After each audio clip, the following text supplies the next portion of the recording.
जो कहानी है वो क्या है, विच of the following differentiate into embryo.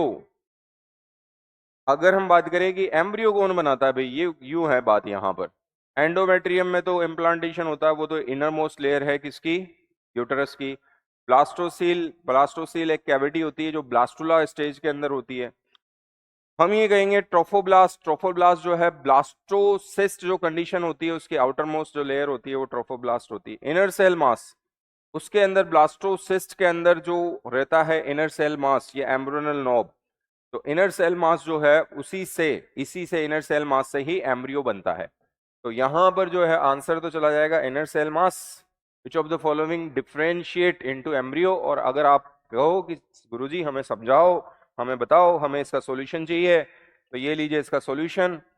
ये यूटेरस, मदर का यूटेरस, और इस यूटेरस के अंदर ब्लास्टोसिस्ट को इम्प्लांट करा देते हैं।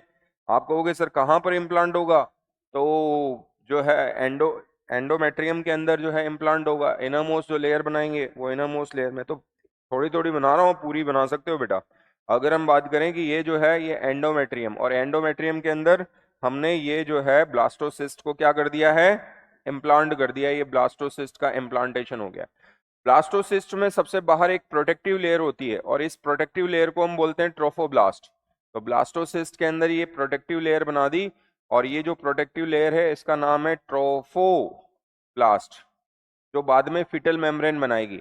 फिटल मेम्ब्रेन जो ट्रोफोब्लास्ट से बाद में फिटल मेम्ब्रेन बनती है। फिटल मेम्ब्रेन में chorion, amnion, yolk sac, allantois, इस तरह की फिटल मेम्ब्रेन्स बनती है। कुछ एम्ब्रियोनल जो सेल्स होती हैं वो एक क्लस्टर बना लेती हैं यहाँ पर, और क्लस्टर बना लेती है, इसे बोलते हैं inner cell mass. Inner cell mass या एम्ब्रियोनल नोब।